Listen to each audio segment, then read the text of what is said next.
Pada kesempatan kali ini, sesuai janji, saya akan membahas tentang penggabungan, peleburan, pengambil alihan, dan juga pemisahan. Nah, mungkin sekilas terdengar jelimet atau membingungkan, ya, karena istilah-istilah ini meskipun kita mungkin familiar dengan yang namanya M&A, ya, spin-off, dan lain-lain, akan tetapi memang pertindakan itu bedanya apa? Kebanyakan orang nggak tahu. Ya, apa sih Pak bedanya penggabungan dan peleburan? Kan sama-sama jadi satu, apanya yang beda? Lalu pengambil alihan saham. Ini bedanya apa pengambil alihan perusahaan dengan pengambil alihan saham? Kalau memang lebih ribet pengambil alihan perusahaan, ngapain nggak langsung aja mengambil alih saham seperti normalnya. Jadi si A membeli saham dari si B, nanti partnernya mengambil saham dari yang lain. Pokoknya satu PT itu sahamnya kita ringkes atau kita bersihkan semua. Ya, kenapa? Kok nggak kayak gitu aja? Gitu ya. Lalu ada juga pemisahan. Pak, kalau memang mau dipisah unit usahanya atau gimana, kenapa nggak mendirikan yang baru saja? Kenapa harus ada pemisahan? Nah, ini mungkin bagi orang-orang yang masih awam dengan istilah-istilah korporasi, empat hal ini merupakan hal yang tabu. Ya, karena ngapain repot? Gitu. Persyaratannya banyak. Ya, hal-hal yang dilakukan banyak. Pengumuman harus 2 kali ya, sebelum pemanggilan RUPS, habis gitu nanti setelah finalisasi harus pengumuman, harus akta notaril, harus memenuhi persyaratan-persyaratan yang banyak sekali. Tapi kenapa ini masih ada di undang-undang dan kenapa orang-orang masih melakukannya? Tentu ada alasannya. Ya. Karena pada dasarnya semua hal yang saya sebutkan tadi itu berkaitan erat dengan aktiva dan pasiva. Harta perseroan dan juga utang-utang atau liabilitiesnya perseroan. Sehingga nggak serta-merta kita mau bikin anak usaha baru atau kita mau ambil sahamnya saja itu menguntungkan. Ya kalau satu perusahaan pemegang sahamnya 4, mau beli perusahaan lain pemegang sahamnya juga 4. It's simple. Tapi kalau perusahaannya besar, apalagi TBK, tapi hari ini kita nggak bahas TBK, ya, tertutup saja. Kalau pemegang sahamnya ada 20 orang sama 20 orang, lalu masing-masing mau mengambil porsi yang berbeda. Lalu nanti kesepakatannya gimana kalau ini yang beli orangnya bukan perseroannya secara bersama-sama, sama yang orangnya aja yang beli cuman tuker guling, beli guling aja. Jadi A1 beli di A2, B1 beli di B2. Ini kalau jumlahnya banyak, tentu saja menjadi tidak repot. Ya, apalagi semua juga berkaitan dengan harga, nilai tawar.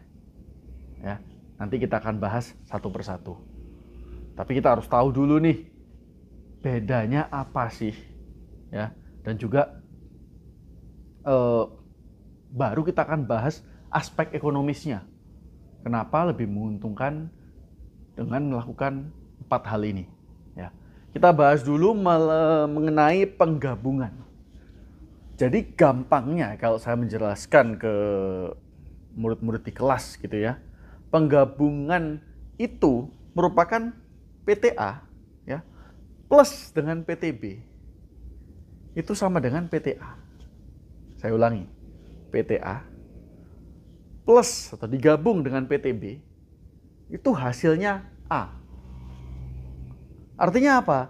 Ketika PTA bergabung dengan PTB dan PTB ini dianggap menggabungkan diri di dalam PTA, maka endingnya adalah PTA masih tetap eksis, sedangkan PTB sudah dianggap tidak eksis lagi, non-existent.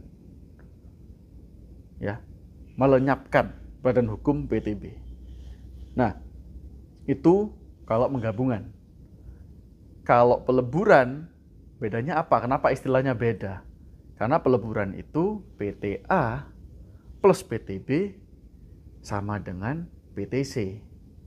Ya, PTA menggabungkan diri dengan PTB, dua-duanya ini lenyap status badan hukumnya. Mereka menggabungkan diri ke dalam satu PT baru yang namanya PTC ini. Ya. Lalu kalau pengambil alihan, jadi mengambil alih saham, PTA plus PTB sama dengan PTA dan PTB. Ya, kok kelihatannya jelimet Pak? Ini maksudnya gimana?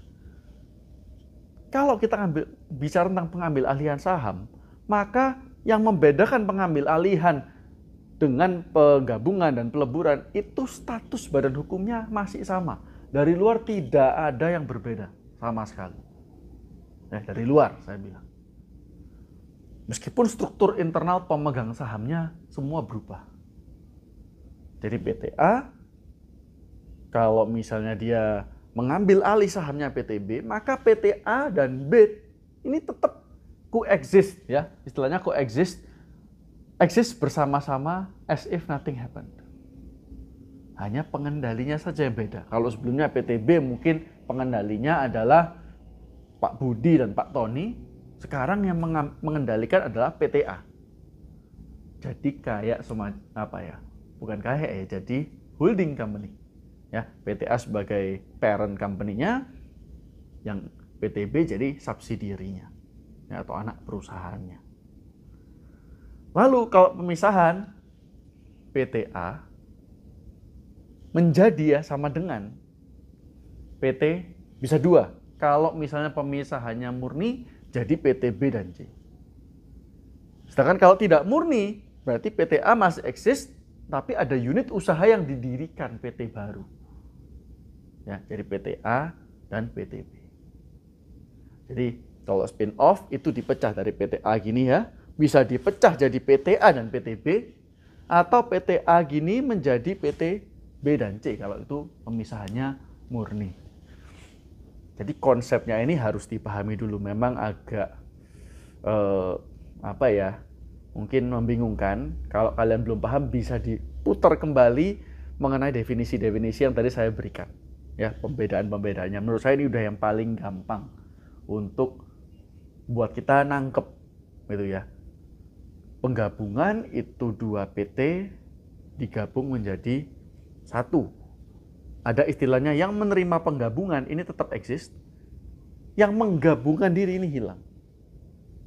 Ya, ini sering dipakai contohnya BUMN. Dulu ada Bank Mandiri dan bank lain-lain semua menggabungkan diri jadi 1 Bank Mandiri. Ya, PT yang masih exist ya, Bank Mandiri dari awal masih ada ya, part of the merger. Ketika digabungkan semua yang lain status badan hukumnya hilang, semua pindah ke jadi 1 Bank Mandiri. Ya. Kalau peleburan namanya dilebur itu menjadi suatu entitas baru. Ya, jadi misalnya Bank Mandiri menggabungkan diri dengan Bank BCA misalnya ya, lalu menjadi Bank BCA Mandiri. Nah, ini PT baru nih. Jadi dia bilangnya peleburan. Ya. Lalu pengambil alihan saham bisa jadi kayak PT misalnya Bank Bank BCA atau bank di luar negeri biasanya. Mau masuk di Indonesia susah ya. Kayak Maybank gitu. Mau masuk ke Indonesia susah. Makanya kalau nggak salah dulu Maybank itu ngambil Permata. Ya, ini mungkin orang-orang dunia perbankan yang lebih paham bisa mengkoreksi saya. Jadi mengambil sahamnya Bank Permata, ketika sudah cukup mereka menjadi majority shareholder, mereka bisa melakukan banyak action termasuk mengganti namanya. Ya, contohnya juga ada Bank OCBC. Jadi OCBC Niaga ya, karena mereka mengakuisisi PT Bank Niaga. Gitu ya. Lalu pemisahan itu contohnya misalnya Bank Mandiri nih. Mau memisahkan diri jadi ada Bank Mandiri biasa sama syariah. Nah, ini di spin off, pemisahan.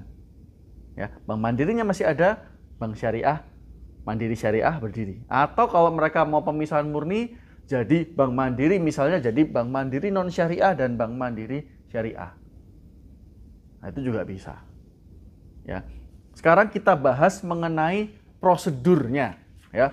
Prosedurnya tentu harus ada yang namanya, kita logis saja. Kalau kita ngomongin masalah prosedur dan saya baca dari undang-undang langsung, pasti kalian bingung. Kita logis saja. Gimana sih biasanya terjadi suatu menggabungan peleburan dan segala macam ini? Pasti kan ada meeting of mind. Ya, ada pertemuan kehendak antara direksi dari satu PT dengan direksi di PT lain. Karena mereka yang tahu day-to-day operationalnya. Ya, ketika mereka meeting, lalu mereka menyimpulkan, wah kelihatannya sinergi kita akan bagus kalau Aktiva dan Pasifanya kita digabung. Contohnya kayak GoTo itulah, ya Gojek Tokopedia. Kelihatannya bagus nih, Tokopedia merasa Gojek punya armadanya, ya link ke armada-armada untuk ngirim barang secara langsung. Sedangkan Tokopedia punya rumahnya, ya marketplace-nya mereka punya. Daripada Gojek harus membangun divisi marketplace dan Tokopedia harus membangun divisi pengiriman yang terpisah, ya, hanya untuk ambil market share. Tentunya itu butuh R&D, butuh divisi baru, tim baru, perekrutan, trial and error, ya. Banyak sekali lah, butuh investment tambahan. Kenapa nggak sekalian digabung aja? Mereka share resource. Bahkan bisa menghemat. Contohnya bagian personalia. Nggak perlu masing-masing perusahaan ini dengan satu pembukuan menggaji 2 kepala personalia. Cukup 1. Nah, ini kan hemat. Lalu gudang misalnya, atau kantor head office-nya lah. Katakan mereka sekarang perusahaan gede dua-duanya. Pastinya overhead cost-nya di office gede kan. Daripada 2 buku ya dengan revenue yang masih sama, ini sama, mereka sewa 1 gedung terpisah ya, ini sewa 1 gedung, kenapa nggak jadi 1? Jadi fasilitas umum seperti ruang meeting, pantry, dan segala macam bisa jadi 1. Ongkosnya jadi 1. Revenue-nya kalau digabung tetap sama. Dengan penggabungan ini, Gojek tidak kehilangan revenue-nya, ya. Tokopedia pun tidak kehilangan revenue-nya. Tapi ongkosnya bagi 2. Enak kan? Nah, ketika direktur ini meeting, ya ada meeting of mind dan segala macam, maka mereka mulai melakukan yang namanya rancangan penggabungan. Ya, bisa dibilang rencana penggabungan, bisa dibilang rancangan, tapi bahasa hukumnya itu rancangan. Sekarang pertanyaannya, siapa yang berkewajiban untuk menyusun rancangan penggabungan ini? Apakah direksi dari PT yang hendak menggabungkan diri atau direksi dari PT yang hendak menerima penggabungan? Ya, jawabannya adalah dua-duanya harus. Karena penggabungan ini akan berdampak pada struktur saham Aktiva Pasifanya kedua belah PT. Jadi masing-masing direksi harus sepakat dulu nih, ya siapa yang menerima penggabungan, siapa yang menggabungkan dirinya. Nah, ketika ini sudah sepakat, masing-masing direksi bikin rancangan penggabungan. Nah, ini yang biasanya nggak disukai oleh para direksi. Makanya perlunya ada corporate secretary, ya, tim legal, mungkin hire retainer lawyer itu untuk mendesain paperwork seperti ini, ya, yang sesuai dengan ketentuan perundang-undangan. Tapi juga bisa dikomunikasikan dengan baik kepada para shareholders dan juga stakeholders. Pak, kenapa nggak shareholders saja? Kenapa stakeholders perlu tahu? Nah, ini salah satu syarat penggabungan, nanti kita bahas, ya. Oke. Jadi rancangan tuh isinya apa aja sih? Ya, karena kita bicara poin per poin, di sini ada 15 poin. Jadi saya butuh contekan. Ya. Pertama, pokoknya di pasal 1, 2, 3, ayat 2 itu mencantumkan bahwa rancangan penggabungan sekurang-kurangnya harus memuat 1 nama dan tempat kedudukan dari setiap perseroan. Ya. Jadi PT ini berkedudukan di sini, hendak menggabungkan diri dengan PTB, tempat kedudukannya di sini. Ya. Lalu kedua, alasan serta penjelasan direksi perseroan yang akan melakukan penggabungan dan persyaratan penggabungan. Jadi alasannya harus jelas. Mau kenapa? Kayak tadi Gojek dan Tokopedia. Alasan tadi saya sebutkan itu bisa diuraikan di sana. Ya. Lalu persyaratan penggabungan. Nah, persyaratan di mana, Pak? Itu nanti kalau kita lanjut lagi, ya, saya bahas langsung di sini aja. Persyaratan penggabungan itu intinya ada 3 pihak yang tidak boleh dirugikan atau kita harus komunikasikan terlebih dahulu. Ya, dengan tujuan itulah, nggak mau merugikan. 1, orang internal, seperti pemegang saham, karyawan, ya, pemegang saham minoritas juga. Lalu pihak-pihak ketiga lainnya. Contohnya kreditor, kita ada utang sama orang, terus habis penggabungan, kita menggabunggan diri, status badan hukum hilang, terus utangnya nggak dibayar gitu ya, enggak. Tentunya mereka harus menerima informasi tersebut. Setuju juga enggak, kalau mereka nggak setuju juga bisa mengajukan keberatan. Karena kan bisa jadi misalnya suppliernya Tokopedia nggak setuju kalau gabung sama Gojek, nanti malah fokusnya pindah, malah nggak bisa bayar utang misalnya seperti itu. Lalu yang ketiga itu masyarakat umum, ini terkait dengan biasanya kegiatan monopoli, oligopoli ya, anti persaingan usaha tidak sehat. Nah ini makanya biasanya lapor ke KPPU, Komisi Pengawas Persaingan Usaha. Jadi kalau misalnya sticknya gede, kayak apa ya, market share-nya sama-sama gede, itu biasanya harus lapor. Misalnya Indofood mau bergabung dengan Wings Food. Nah ini kan bisa jadi monopoli. Maka dari itu sebelum menggabungkan diri, kalau memang mereka ada rencana seperti itu, maka wajib melapor dan menerima pernyataan aman ya dari KPPU bahwa penggabungan ini tidak akan menyebabkan monopoli atau oligopoli. Jadi persyaratannya 3 itu, sebenarnya simple. Ya, yang penting kepentingan pihak-pihak tidak dirugikan. Sama seperti yang kemarin saya pernah bahas, PT adalah entitas hukum yang tinggal di masyarakat. Ya, tentang bagian corporate social responsibility pasal 74. Karena mereka adalah bagian dari masyarakat, tentunya eksistensinya ya, baik sekarang ataupun nanti yang baru setelah atau pasca penggabungan, peleburan dan lain-lain, itu tidak boleh merugikan masyarakat. Jadi makanya tadi saya bilang harus ada shareholder dan stakeholder yang kepentingannya diperhatikan. Lalu isi ketiga, isi rancangan penggabungan, tata cara penilaian konversi saham. Ya, tentunya berarti perusahaan dua ini harus divaluasi dulu secara terpisah.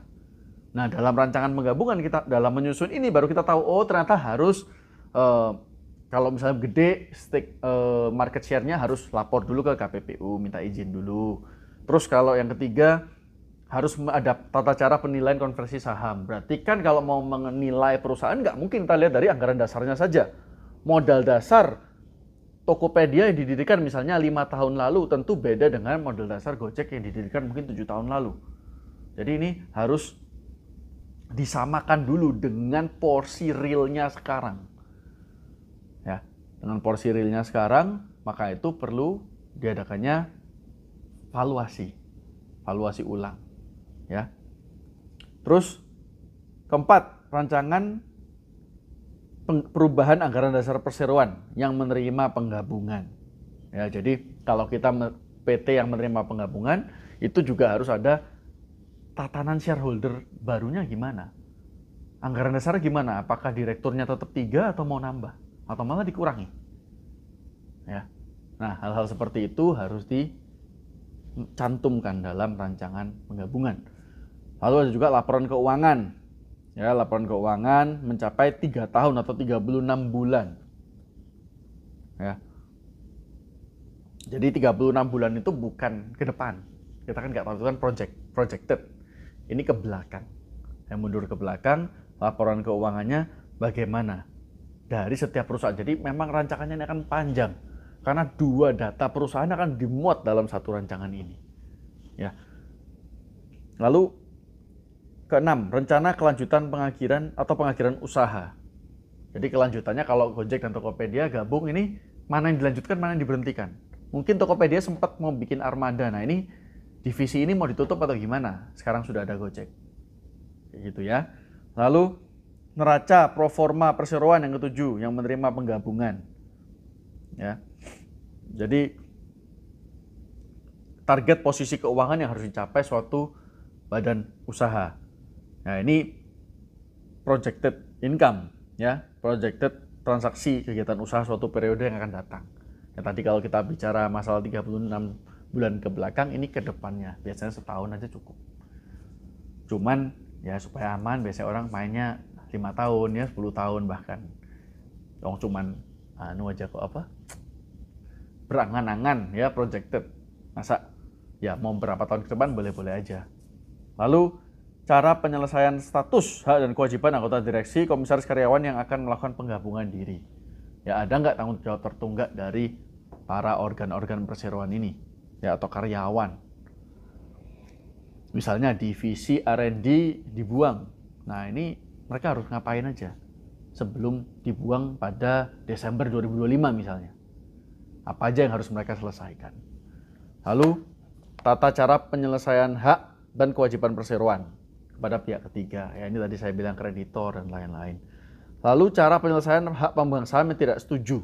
Nah, ini kan nanti ada syaratnya nih, harus dibeli. Jadi, perusahaan kalau memang nggak ada pemegang saham lain yang beli, perusahaan harus beli.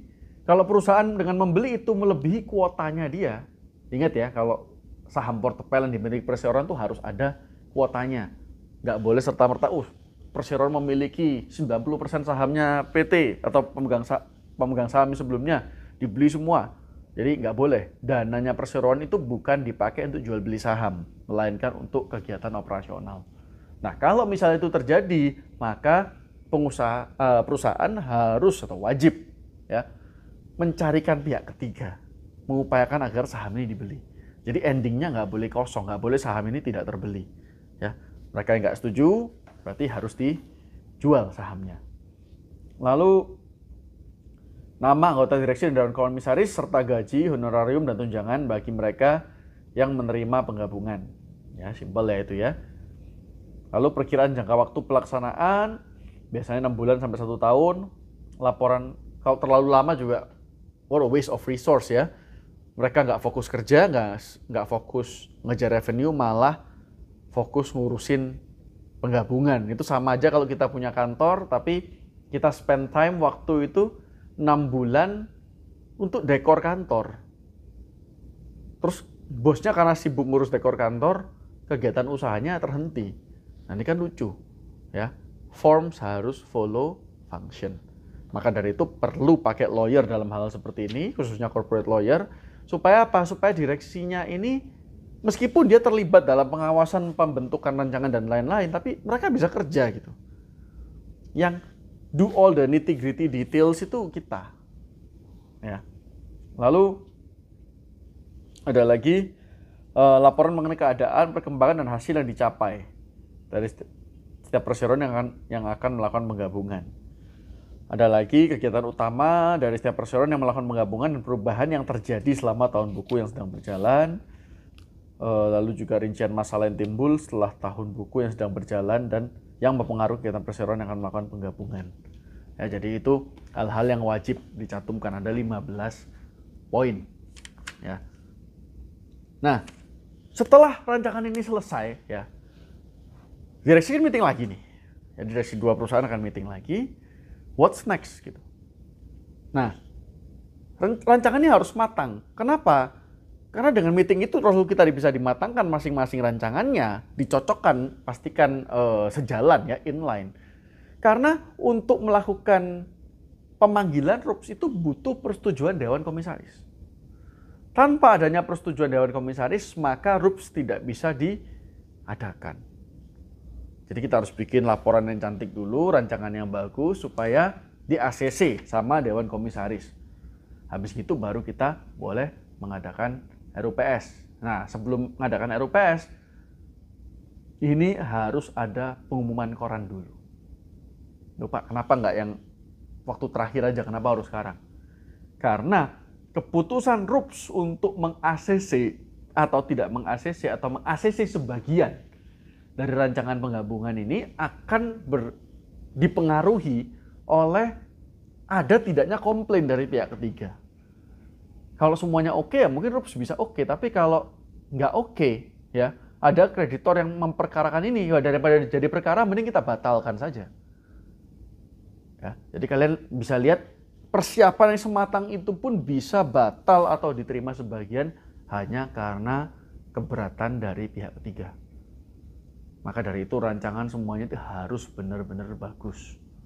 Ya, sama dalam kasus PKPU, rancangan perdamaian itu harus make sense supaya nggak susah-susah bikin, susah-susah desain, terus ditolak perdamaiannya lalu jatuh pilot. Ya, mirip-mirip lah konsepnya. Rancangannya harus bagus, maka dari itu perlu bantuan profesional. Jangan dikerjakan sendiri kalau kalian direksi ya, nggak akan keburu, nggak akan sanggup. Kalau sanggup pun pasti at the cost of something. Ada harga yang harus dibayar, yakni produktivitas kalian sebagai direktur. Ya. Lalu ketika RUPS, ada syaratnya 2. Satu, quorumnya harus sah, lalu pengambilan suaranya, keputusannya juga harus sah. Ya, masih ingat kalau mengenai structure atau integritas dari PT ya, ini nggak cuma merubah AD saja ini, nggak 2/3 jadinya. Karena strukturnya berubah, semuanya berubah jadi 3/4. Quorum kehadiran 3/4, keputusannya juga 3/4. Ya. Setelah selesai, direksi wajib mengumumkan. Ya, kreditor kalau udah keberatan, tadi seperti dibilang, terus rancangan penggabungan disetujui RUPS, setelah disetujui harus dibuat lewat akta notaril. Ya, lalu surat pengumuman dari menteri untuk mengesahkan. Nah, ini sekarang yang jadi pertanyaan. Sejak kapan penggabungan ini sah, Pak? Apakah ketika aktanya sudah beres semua, rancangan penggabungan disetujui,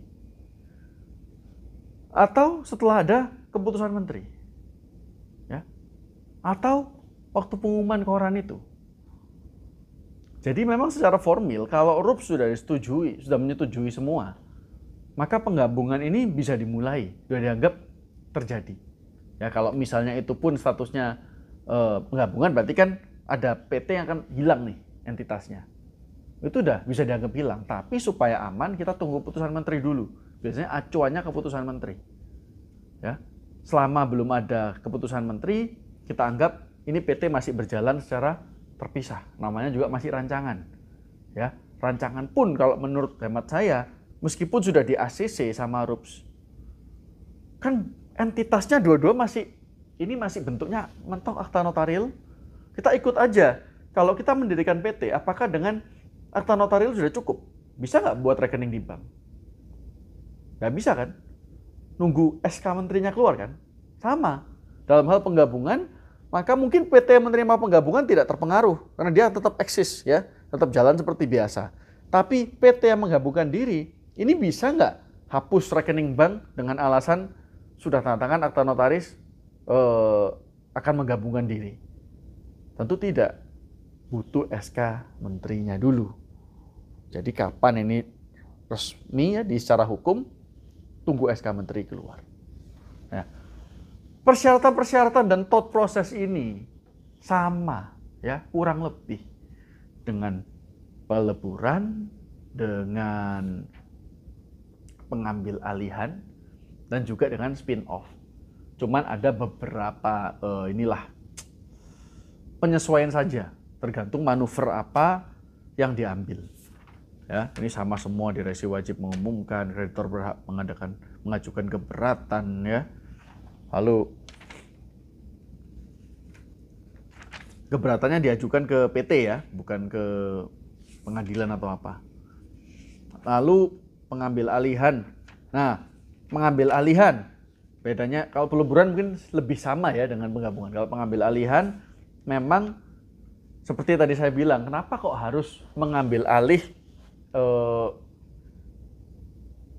PT mengambil alih PT? Kenapa enggak pemegang saham PT mengambil alih sahamnya saja?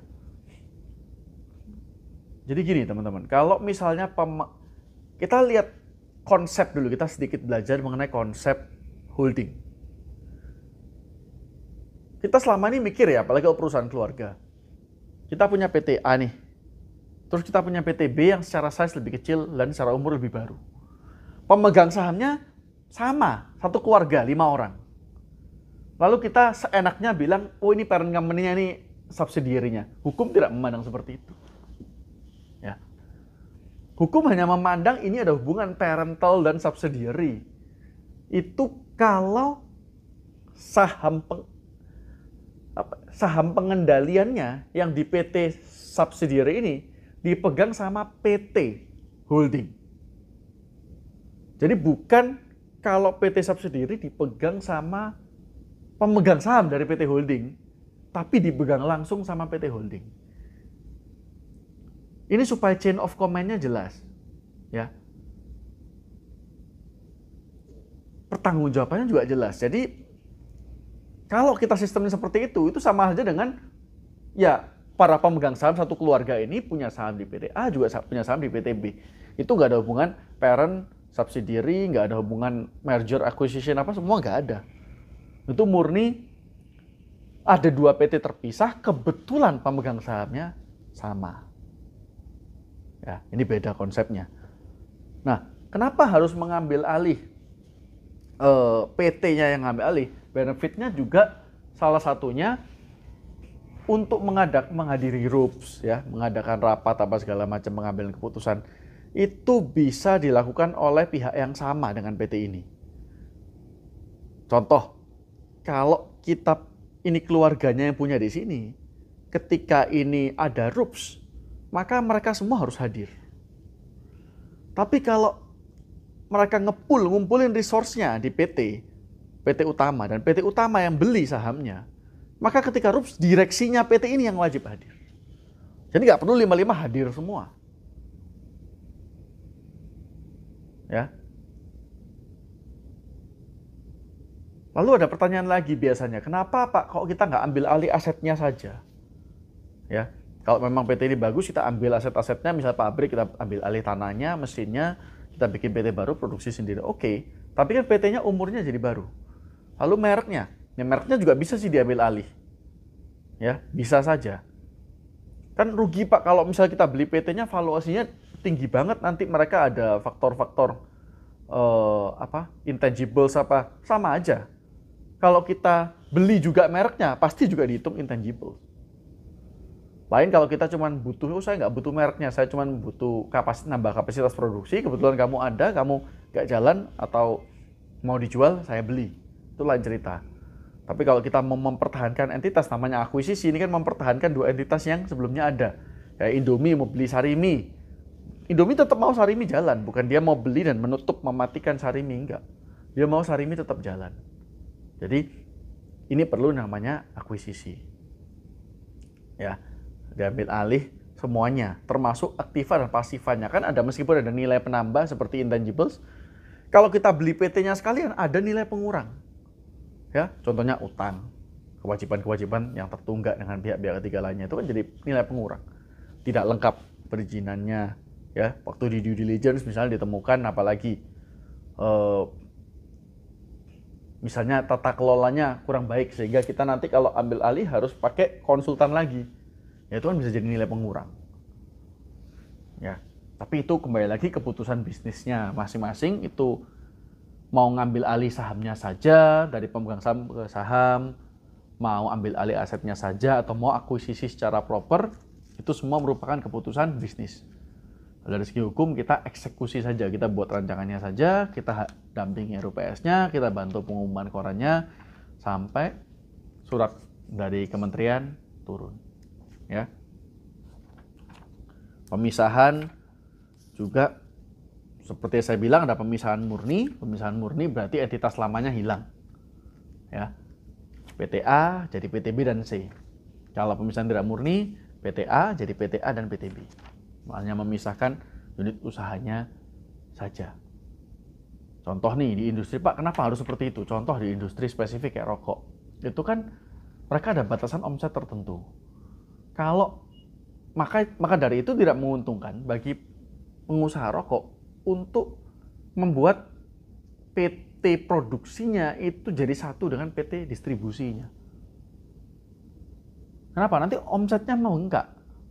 Maka dari itu mereka harus punya 2 entitas yang terpisah, satu produksi, satu distribusi. Tapi biasanya kalau baru mulai, mereka jadi satu semua, di pool semua. Nah, ketika mereka mencapai titik omset tertentu, mereka harus pisah. Nah, ini spin off, ya, pemisahan. Perlunya dilakukan kapan?